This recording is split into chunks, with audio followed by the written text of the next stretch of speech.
مکمل اور 100% حقائق تک پہنچنا ہمیشہ ممکن نہیں ہوتا، خاص طور پر ایسے معاملات میں جہاں معلومات محدود ہوں، پردے کے پیچھے فیصلے ہو رہے ہوں اور سامنے آنے والی تصویر صرف ایک حصہ ہو۔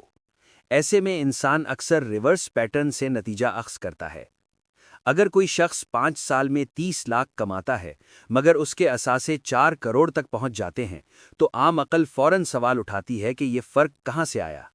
یہ ضروری نہیں کہ ہمارے پاس فوری ثبوت موجود ہو، لیکن غیر معمولی نتائج غیر معمولی سوالات کو جنم دیتے ہیں۔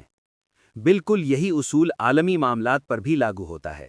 جب کسی خطے میں برسوں سے جاری خشک سالی اچانک ختم ہو جائے، بارشیں لوٹ آئیں، درجہ حرارت میں نمایاں کمی آ جائے اور ہواؤں کے رخ بدل جائیں تو سوال پیدا ہونا فطری ہے، خاص طور پر اس وقت جب یہ سب کچھ کسی بڑے جغرافیائی یا عسکری واقعے کے فوراً بعد ہو۔ حقیقت یہ ہے کہ موسم پر اثر انداز ہونے والی ٹیکنالوجی کوئی افسانہ نہیں۔ تاریخ گواہ ہے کہ ویتنام جنگ کے دوران امریکہ نے آپریشن پوپائے کے تحت بادلوں میں مداخلت کر کے بارش کو جنگی حکمت عملی کے طور پر استعمال کیا تھا۔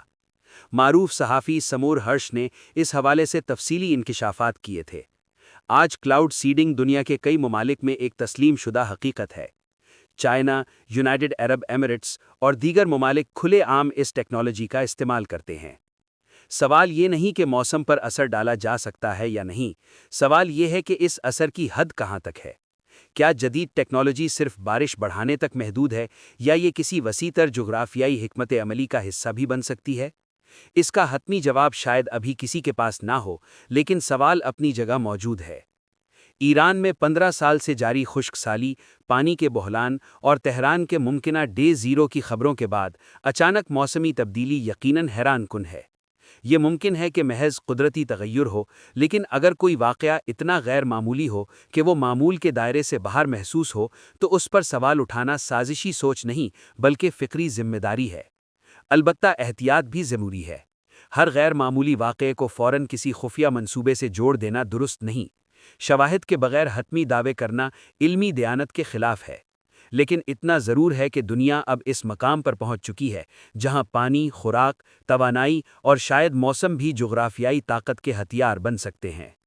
اگر مستقبل میں موسم کو جنگی مقاصد کے لیے استعمال کیا گیا تو یہ صرف ایک عسکری اقدام نہیں ہوگا بلکہ انسانیت کے خلاف جرم تصور کیا جانا چاہیے، کیونکہ بارش، ہوا اور پانی پوری انسانیت کی مشترکہ میراث ہیں، کسی ایک طاقت کے ہتھیار نہیں۔